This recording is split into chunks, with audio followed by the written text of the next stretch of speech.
El concepto de algoritmo. La palabra algoritmo proviene del nombre de un matemático árabe del siglo IX llamado Muhammad ibn Musa al-Juraismi, cuyos escritos traducidos al latín en el siglo XII tuvieron una gran influencia en Europa occidental. Por un lado, fue el iniciador de la rama de las matemáticas que hoy conocemos como álgebra. Por otro, fue el principal difusor del sistema de numeración decimal posicional que llamamos sistema árabe de numeración. En realidad, dicho sistema y parte de su grafismo se originó en la India, siendo los árabes meros transmisores del mismo. Su nombre compuesto significa literalmente Muhammad, hijo de Musa, nacido en Jurazm, que es una región del Asia Central situada al sur del mar de Aral. En el siglo XII todavía predominaba en Europa el sistema romano de numeración, que como es sabido carece del cero y hace extremadamente difíciles operaciones tan simples como multiplicar o dividir dos cantidades. El sistema árabe proporciona procedimientos sistemáticos para estas operaciones, tan simples que todos los niños pueden aprenderlos en la escuela a muy corta edad. Esta forma de calcular fue desplazando rápidamente a los cálculos realizados mediante el ábaco, instrumento del que hablaremos en el capítulo siguiente y recibió el nombre de algorismo, pronunciación aproximada de al-Juraismi en honor a su principal difusor.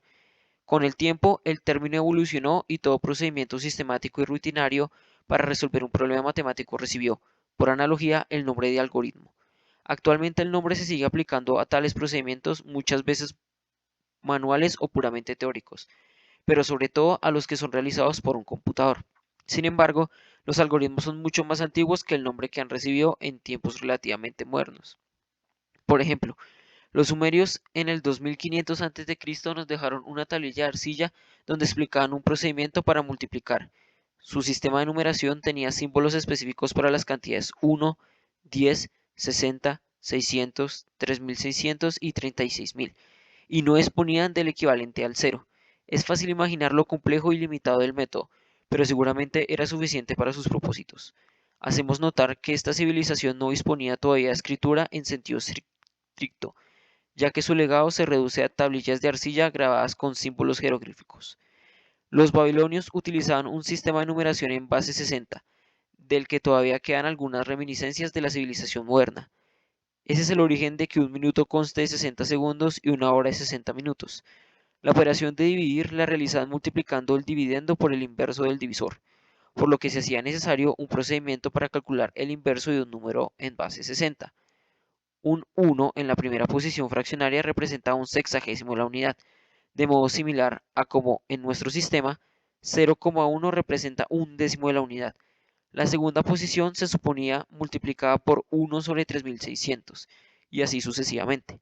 Por ejemplo, si punto indica la separación entre la parte entera y la parte fraccionaria de un número y utilizamos punto y coma para separar las cifras, el número 1 punto y coma 12.15 representará el siguiente número decimal: 1 por 60 más 12 por 1 más 15 sobre 60 es igual a 72,25.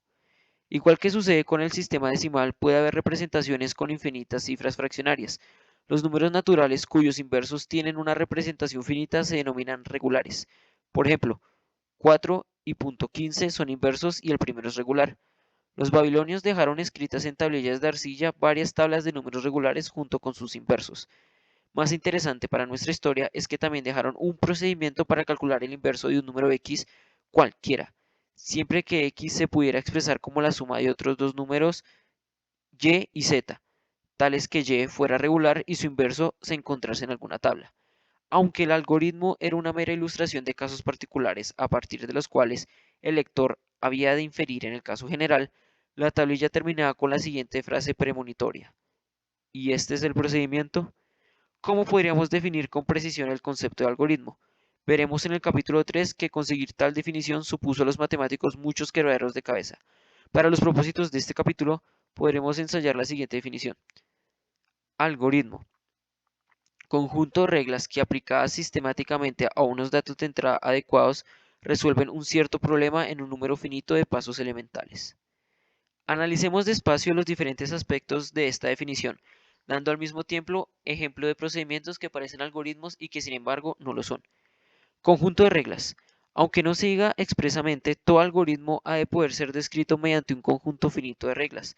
De otro modo, Para saber qué regla había que aplicar en cada momento, la máquina o persona que lo ejecutase entraría en una búsqueda sin fin, contradiciendo el requisito de que ha de terminar en un tiempo finito. Por otra parte, un algoritmo cuya descripción fuese infinita no podría ser almacenado ni impreso en ninguna parte. Aplicadas sistemáticamente. Quiere decir que, ante una situación determinada del cómputo o de la tarea a resolver, el algoritmo siempre reacciona de la misma manera. Por ejemplo, una receta de cocina que contuviera las frases como añade sal y pimienta al gusto no sería propiamente un algoritmo, ya que introduciría elementos subjetivos que podrían variar de una ejecución a otra. A veces se admiten algoritmos no deterministas, los cuales pueden dar cada vez una solución distinta ante los mismos datos de entrada. En esos casos, el conjunto de respuestas posibles estará determinado de antemano y el algoritmo no podrá responder cualquier cosa. Por ejemplo, si se pide encontrar a la persona de menor edad en un censo electoral y resulta que hay dos personas cuya fecha de nacimiento es la misma y a la vez menor que la del resto, un algoritmo no determinista está autorizado a devolver cualquiera de ellas, incluso una distinta de esas dos personas cada vez que se le diera el mismo censo. Datos de entrada adecuados. Algunos algoritmos requieren que los datos de entrada satisfagan alguna propiedad. Por ejemplo, para dividir dos números es necesario que el divisor no valga cero. Si tenemos un algoritmo para dividir y le damos como entrada el par 7,0, el algoritmo no estaría obligado a responder nada, o siquiera a terminar en un tiempo finito.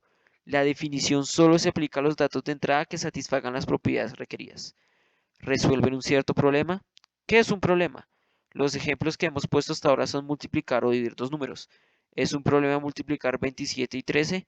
Normalmente diremos que no, sino que se trata de un caso particular o de un ejemplar del problema de multiplicar, ya que tendría poco interés hacer un algoritmo para realizar una sola multiplicación. Diremos que dispondremos de un algoritmo de multiplicación, si se resuelve todos los ejemplares admisibles de dicho problema. Si se resuelve correctamente unos ejemplares pero otros no, o si no termina para algunos ejemplares, entonces no será un algoritmo. Por ejemplo, disponemos de un procedimiento para determinar con la probabilidad arbitrariamente alta si un número es primo. Posiblemente dicho procedimiento es el que usa su banco para que usted pueda establecer una comunicación segura con su cuenta desde el ordenador de su casa, con una probabilidad muy baja del orden de 10 al menos 20, es decir, 1 entre 100 millones de billones. Este procedimiento dirá que un número es primo cuando en realidad no lo es. Como no resuelve completamente el problema de la comprobación de la primalidad, diremos que no es un algoritmo en sentido estricto. En un número finito de pasos. Un algoritmo ha de terminar en un tiempo finito para todo ejemplar válido del problema que resuelve. Si no termina para algunos ejemplares o para ninguno, no es un algoritmo. Por ejemplo, en el capítulo 3 se sugiere un procedimiento para ver si una fórmula lógica es verdadera o falsa. Si es verdadera, el procedimiento termina diciendo que lo es, pero si es falsa, no termina. No se trataría, por tanto, de un algoritmo. También existen diversos procedimientos para aproximar el número pi con cualquier grado de precisión requerido. Sin embargo, no disponemos de un algoritmo para calcular pi. Ello implicaría que estar calculando eternamente, ya que el valor exacto de pi solo se puede representar con infinitos decimales. En matemáticas existen muchos procedimientos similares, por ejemplo, para calcular las raíces de un polinomio o la suma de una serie, que aproximan a la solución con un margen de error tan pequeño como se quiera.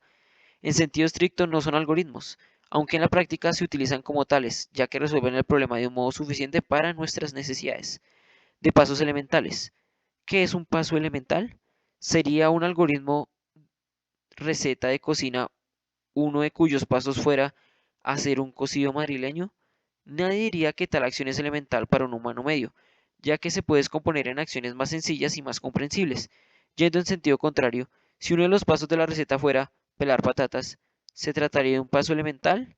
No habríamos que descomponerlo en pasos más sencillos tales como tómese un cuchillo, tómese una patata, póngase al filo del cuchillo contra la patata, o incluso en pasos más elementales, aunque detallasen que se entiende por acciones como tómese un cuchillo para un humano, pelar patatas es suficientemente elemental. En cambio, para un robot se trataría de una acción excesivamente compleja, que habría de ser descompuesta en muchas otras acciones más elementales. Concluimos entonces que el concepto de paso elemental depende de máquina que ejecute el algoritmo. Cuando decimos pasos elementales, nos referimos a operaciones efectivamente elementales, atómicas o indivisibles, para la máquina o persona que va a ejecutar el algoritmo. En el capítulo 2 explicaremos a detalle cuáles son las operaciones elementales en las que se dispone un computador actual. 1.1. El algoritmo de Euclides. Sean A y B dos números naturales, tales que A es mayor que B y B mayor que cero, supongamos que D es un divisor común de ambos, es decir, que existen dos números R1 mayor, R2 mayor cero, tales que A es igual a R1 por D y B es igual a R2 por D. Entonces, A menos B será igual a R1 menos R2 por D, es decir, D también es un divisor de A menos B. Mediante un razonamiento similar se demuestra que si D' es un divisor de A menos B, y de uno de los números de partida A o B, entonces D' es también un divisor del otro. Ello nos lleva a concluir que, si sustituimos la pareja A, B por la pareja formada por A menos B y uno cualquiera de A o B, el conjunto de divisores comunes se mantiene invariable. Ahora imaginaremos el siguiente procedimiento.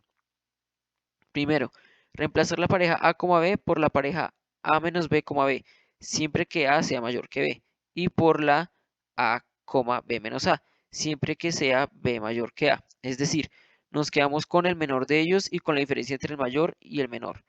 Llamar A, B a la pareja resultante. Y tercero, volver al paso 1. Por lo dicho más arriba, está claro que el conjunto de divisores comunes a los valores originales de A y B se mantiene invariable a lo largo de todas las parejas A, B que se forman en este proceso. Por otro lado, toda pareja A, B cumple que A es mayor que 0 y B es mayor que 0, porque siempre restamos al mayor de ellos el menor. Finalmente, la suma de ambos miembros de la pareja decrece en cada sustitución, porque uno de los dos números decrece estrictamente. Ello nos conduce a afirmar que el número de parejas formado no puede ser infinito. Para convencerse, véase la figura 1.1. La pareja original determina un punto en el plano. Cada vez que reemplazamos A, B por otra pareja, el punto se desplaza hacia la izquierda o hacia abajo al menos en una unidad. Sin embargo, nunca llega a salirse del rectángulo resaltado en blanco. La única posibilidad no contemplada en el punto 1 del procedimiento es que se cumpla A igual a B. Necesariamente llegaremos a ella según el razonamiento anterior. En ese caso daremos por terminado el proceso. Los divisores del número alcanzado, incluyendo el propio número, serán todos los divisores comunes de la pareja original y de todas las intermedias. En particular, el propio número será el mayor de ellos. Es decir, lo que conocemos como el máximo común divisor de dos números, ilustramos el procedimiento con la pareja 60,18. Es decir, 6 es el máximo común divisor de 60 y 18. Este algoritmo, conocido como el algoritmo de Euclides, figura en el libro séptimo de sus Elementos, escrito hacia el siglo III a.C. No se conocen referencias anteriores a dicho procedimiento, si bien hay numerosas evidencias de que el concepto de máximo común divisor y la simplificación de fracciones a fracciones irreducibles equivalentes y un proceso para el que es necesario calcular el máximo común divisor del numerador y el denominador se conocían ya con anterioridad. Con una notación algorítmica actual, el algoritmo de Euclides tendría el siguiente aspecto: A mayor que 0 y B mayor que 0. Fun, máximo común divisor A, B entero, def M entero. Caso A mayor que B con máximo común divisor A menor que B, B. A igual a B con def A y A menor que B con máximo común divisor de A, B menos A. F caso, FF un M es igual al máximo común divisor de A, B. Las palabras clave fun y ff1 delimitan el texto e indican que estamos en una función. La segunda línea introduce el nombre de la misma y es el nombre y el tipo de sus argumentos y resultados. La función recibe dos enteros A y B y devuelve un resultado entero M. La expresión caso, f caso, indica una elección entre tres alternativas. Cuando se cumple A igual a B, la función termina devolviendo el valor en curso de A como resultado. En otro caso, genera una llamada a sí misma reemplazando la pareja A, B por una de las dos, A menos B, B o A, B menos A, según convenga. Esta posibilidad de llamarse a sí misma se denomina recursión y la mayoría de los lenguajes de programación la ofrecen en su repertorio. Las dos líneas entre llaves al comienzo y al final del algoritmo son las propiedades que han de cumplir los parámetros antes de la ejecución del mismo y las que cumplen el resultado después de la ejecución. Reciben respectivamente el nombre de precondición y postcondición y, según la definición dada más arriba, también forman parte del algoritmo. Constituyen la descripción de su comportamiento esperado, lo que llamamos su especificación. La precondición expresa en este caso que, en todas las llamadas a la función máximo común divisor, sus parámetros A y B han de ser mayores que 0, La postcondición expresa que el resultado devuelto m es el máximo común divisor abreviado mediante la función matemática MCD de A y B. Comprobemos que este primer algoritmo cumple la definición que hemos establecido para todos ellos. Conjunto finito de reglas. Es obvio que se trata de un texto finito. Aplicada sistemáticamente, el algoritmo distingue tres casos excluyentes, A mayor que B, A igual a B y A menor que B, que cubren todas las posibilidades. En cada caso se indica con precisión lo que se ha de hacer. Datos de entrada adecuados. La precondición establece con claridad cuáles son tales datos. Solo se admiten valores de A y B estrictamente mayores que 0. Resolver un cierto problema. En este caso resuelve todos los ejemplares del problema de calcular el máximo común divisor de dos naturales cualesquiera, excluido el 0, en un número finito de pasos. Ya hemos argumentado este aspecto. Nótese sin embargo que, si uno de los argumentos valiera 0, el algoritmo repetiría siempre la misma pareja y no terminaría nunca. Elementales. El algoritmo está expresado a las siguientes operaciones. Comparación de dos números enteros mediante las operaciones mayor, menor e igual. Resta de dos números enteros. Llamadas recursivas a una función con paso de parámetros. Admitamos provisionalmente que todas ellas son operaciones elementales de nuestro hipotético computador. El lenguaje que no admitiera la recursión, el algoritmo se podía expresar mediante una construcción iterativa y asignación de valores a variables. A mayor que 0, 0 y b sub 0 mayor que 0. Fun max cd a sub 0, b sub 0 entero def m entero. Var a, b entero. A algo a sub 0 punto y coma b algo b sub 0 punto y coma. Mientras a es diferente de b, hacer caso a mayor que b, siendo a algo a menos b. A menor que b, siendo b algo b menos a. F caso, f mientras, punto y coma, def a, f fun, m igual a mcd a sub 0, b sub 0. En este algoritmo, la instrucción mientras, f mientras, expresa repetición de las instrucciones que engloba, siempre que se cumpla la propiedad indicada detrás de la palabra mientras. Las operaciones elementales incluyen la posibilidad de modificar el valor de una variable asignándole el valor de una expresión. La asignación a algo a menos b se interpreta del modo siguiente. Modificar el valor de la variable llamada a asignándole la diferencia entre el valor que tuviera previamente la propia variable a y el valor de la variable llamada b. La repetición y la asignación de valores a variables forman parte del repertorio de la mayoría de los lenguajes de programación. El algoritmo se puede mejorar. Supongamos que lo usamos para calcular el máximo común divisor de 1000 y 3. Las parejas formadas se reflejan en la siguiente tabla.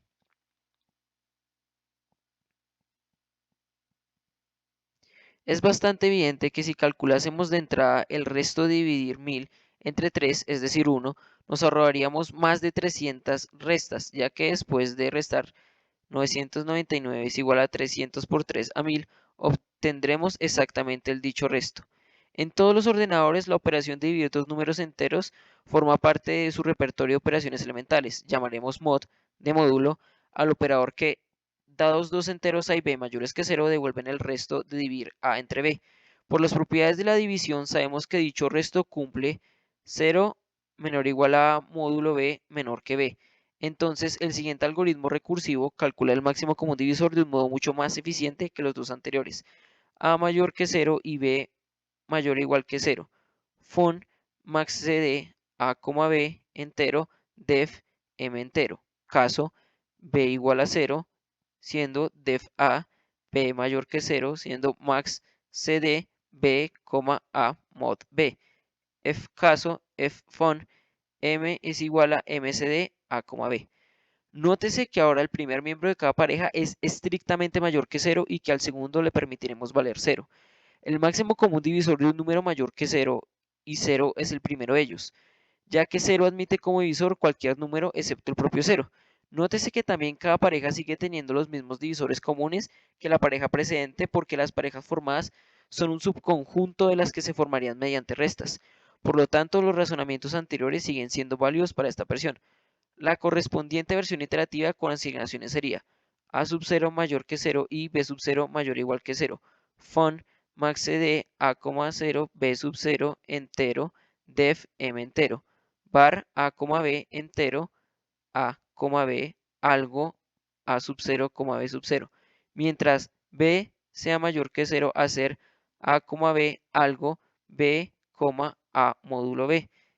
F mientras, punto y coma, def a, f fun, m es igual a mcd a sub 0, b sub 0, donde admitimos en nuestro repertorio elemental la posibilidad de asignar a una tupla de dos variables una tupla de dos expresiones.